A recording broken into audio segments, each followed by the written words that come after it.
If someone shows up at my door without calling first, they can knock all they want. I am not answering. That is not me being cruel, and it is not some sour turn I have taken in my old age, no matter what my son likes to tease me about at Thanksgiving. It is the smartest decision I have made in 81 years on this earth, and I want to tell you exactly how I got here. I am Ruth Ellen Mercer. I am 81 years old, and for almost 50 of those years, my house was the house, the one everybody came to. Here is what that cost me, what it took to finally shut the door, and what I found waiting for me once I did. Let me take you back. I was the oldest of 6, born in 1945 in a town so small it only had one stoplight.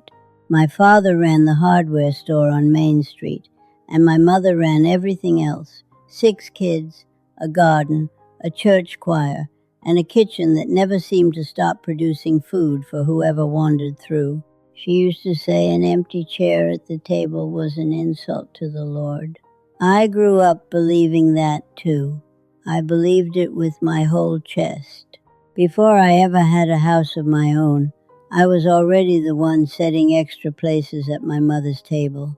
By 12, I could peel a 10-pound bag of potatoes without looking down at my hands. By 16, I was the one who knew where the folding chairs were kept, who could count heads walking through the front door and know, without asking, whether we had enough chicken to stretch. My younger brothers and sisters used to joke that I came out of the womb already reaching for a serving spoon. I did not mind the joke. I liked being useful. I liked the way my mother's face relaxed when she saw me handling something so she did not have to. I married Robert Mercer when I was 20. He was quiet, steady, the kind of man who fixed things without being asked. He courted me for 2 years, mostly on my parents' front porch, mostly with my father sitting 3 feet away pretending to read the newspaper. We had our first son at 21, and by the time I was 32, we had 4 children and a house on Larkspur Street that people started treating like a train station. Sunday dinners for 15, Christmas Eve for 25, the 4th of July, when half the block ended up in my backyard eating off paper plates I bought by the 100. My mother-in-law used to say our address ought to have a sign out front like a diner. I laughed every time. I meant it as a compliment to myself back then. I had a genuine talent for it, and I will say plainly, I was not some suffering martyr who hated every minute of it.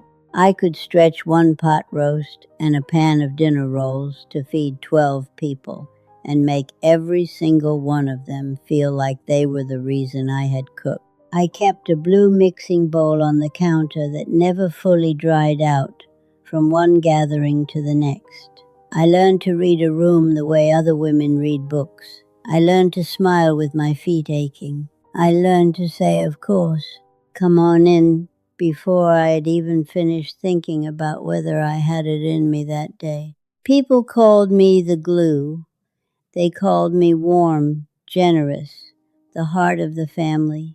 Nobody ever called me tired, but I was tired. From my late 20s clear through my 50s, I was working part-time at the elementary school, running a household of 6, and essentially operating a small hotel out of my own kitchen with no front desk and no checkout time. There is a particular New Year's Eve that still comes back to me. I would have been 51 when I was standing at my sink past midnight, scrubbing a roasting pan while I could hear my guests laughing 2 rooms away. I had worked a half day at the school, driven my youngest to a basketball game, cooked a 7-dish spread, and I could feel my knees starting to give out under me at the counter. My daughter Marilyn came into the kitchen looking for more napkins and found me crying, quiet as anything, into a sink full of suds. "Mom," she said, "why do you do this to yourself?" And I did not have an answer. That is the part that scared me. I honestly did not know. That was the first crack, though I did not call it that at the time. There is an agreement that comes with being the gathering place for everyone in your orbit, and no one ever sits you down to explain the fine print. You just figure out the terms by living inside them long enough. Under that arrangement, the house stops being yours in any real sense. It is on loan to whoever needs it that week. Getting tired is treated as a character flaw. Asking a guest to bring a dish or ring ahead gets read as making the visit somehow about you instead of them. Folks quit asking if they could stop by. They just started informing me. My screen door had a spring that squeaked, and for years that squeak meant someone was already inside my kitchen before I had finished deciding whether I had the energy for company. Robert and I lost each other somewhere in all that noise, though it took me years to see it plainly. Not a dramatic ending, nothing you could point to and say, there, that is where it broke. We were two people standing in a house full of other people's lives, and somewhere in the racket we forgot to check on our own marriage. He passed when I was 64, a heart that had been quietly failing for longer than either of us wanted to admit. And here is the strange, ugly truth about widowhood in a house like mine. The visits did not slow down, they picked up. Everyone assumed a woman alone needed to be surrounded, filled up, kept busy, so nobody has to feel the quiet on my behalf. Nobody asked if I wanted that.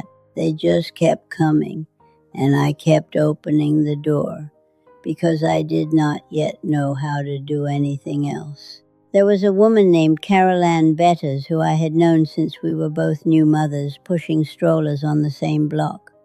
40 years of friendship, real friendship, or so I believed. After Robert died, Carol Ann started stopping by most Sunday afternoons. That part was fine, even good, at first, but it grew past an invitation and into a habit. She never checked with me. She would let herself in through the side door, eat whatever was left from Saturday's dinner without asking, and use the good sewing scissors from my craft drawer, which she would then leave wherever she finished with them. I told myself it was nothing. Old friends do not need permission slips. Then, about a year after Robert passed, I came home from a doctor's appointment to find Carol Ann sitting in my living room with a cup of my coffee, watching my television. Because she had let herself in with the spare key I kept hidden under the flowerpot on the porch, a key I had given her once, years earlier, for a single emergency, and never taken back. She had not called. She had not asked. She looked up at me and said, "Oh, good, you are home. I was getting worried about you being alone so much." I stood in my own doorway holding my purse and my prescription bag, and I understood all at once that somewhere along the way I had stopped being the owner of my own house and become its unpaid attendant. I want to tell you about a Thursday evening. About a year after that, I was 66. I had worked a full shift at the school library. My hip was aching the way it had started to ache most days, and all I wanted in the world was to sit in my own chair by the window in silence. Carol Ann called at 5:30 to say she was coming by to talk about a problem with her sister. I said yes, the way I always said yes. She stayed until nearly 11. Finished the leftover chicken I had been planning to eat for 2 more days. Borrowed a cardigan she never brought back, and left with a hug and a "You are such a good listener. No thank you beyond that." I locked the door behind her and stood in my dark kitchen, and something in me simply stopped agreeing to the old terms. I was 66 years old. With any luck, I had another 20 or 25 to go, and I had just burned through one more of them, the same way I had burned through the last 40, chipping away at myself, piece by piece, to leave room for whoever needed filling up. That night I pulled a chair up to the kitchen table, poured myself something warm to drink, got out a legal pad, and wrote down a list of things I actually wanted. The first one I had ever made in my life that was not a grocery list or a guest count. Not people I should see. Things I wanted. Sit on my porch in silence. Read a whole book without stopping. Paint again, the way I used to before the children came. Sleep in on a Saturday without guilt. Not one item on that list required an audience. My family did not take it well when I started saying no. My sister told me I was becoming cold. My son David said I was isolating myself, that it was not healthy at my age to be alone so much. Carol Ann, when I finally told her the spare key needed to come back, looked at me like I had slapped her, and I did not hear from her again for the better part of a year. That hurt more than I expected it to. None of this felt like a victory while I was living through it. There were nights I sat in my quiet house and wondered whether I had wrecked something that could not be fixed, whether I was hardening into someone small and unkind. But then morning would come, and I would wake up in a house that was entirely mine, with a day that belonged to nobody but me, and I would remember exactly why I had done it. What changed after that was not dramatic. It was quiet, and it happened one small decision at a time. I stopped hosting the big Sunday dinners. If someone wanted my company, I would suggest the little diner on Route 9 instead of my kitchen. You would not believe how differently people behave when they have to make a reservation instead of just walking in. They call ahead. They show up when they say they will. They leave when the visit is supposed to end. I put the spare key in a drawer instead of under the flowerpot. I painted my bedroom the deep green I had always wanted instead of the beige I had chosen so it would not offend a guest's taste. I started using the good towels on ordinary Tuesdays, instead of keeping them folded away for company that might not even say thank you. I am 81 now. I have been living this way, this smaller, quieter, more deliberate way, for about 15 years. And I want to tell you the real reasons behind it, because I do not think it is what people assume. First, my energy reserves are not what they used to be, and I refuse to hand over what is left of them performing for people who will not remember the effort by morning. My hands ache some days. Standing at a stove for 3 hours is not generosity anymore at my age. It is a kind of quiet self-harm, dressed up as hospitality. Second, I have learned the people worth keeping close come around for my company, not for what my kitchen can produce. I have 4 people left in my life who fit that description. When they want to visit, I say yes immediately, and it feels like nothing I ever felt during those decades of open-door Sundays. Third, silence stopped being something to apologize for. When my house is quiet, I am not lonely. I am reading. I am painting. I am sitting with my own thoughts for the first time since I was a girl. People hear that I spend most days alone, and they get a worried look on their face, and I have stopped trying to correct them, because they will understand eventually, or they will not. Fourth, I learned that what is given without any limit stops being seen as a gift at all. After enough years, it just becomes the baseline people expect, and then they resent you the moment you fall short of it. The day I started saying no, my time became worth something again, to other people and to myself. Fifth, I am running out of days, and I know it plainly, without any drama attached to the knowing. 81 years behind me, maybe 15 or 20 ahead of me if I am fortunate. That is a few thousand mornings left. I am not spending a single one of them scrubbing a roasting pan at 1 in the morning for people who will forget I did it by the time they are in their cars. Sixth, and this took the longest to understand, Once you have raised your children and buried your husband and kept your promises for 60 years, you are allowed to stop auditioning for anyone's approval. My reputation is already written. I raised 4 children who all turned out decent. I stood at Robert's side for 44 years and never once left when it would have been easier to. I have nothing left to prove to anybody with a casserole dish or a guest towel. If closing my door without warning makes someone call me cold, that tells me exactly who they were the whole time, and it tells me nothing at all about who I am. I think about my mother sometimes, about that saying of hers, an empty chair being an insult to the Lord.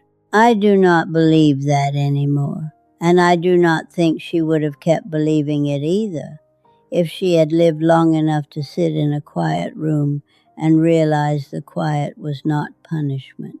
I think she just never got the chance to find out I got the chance.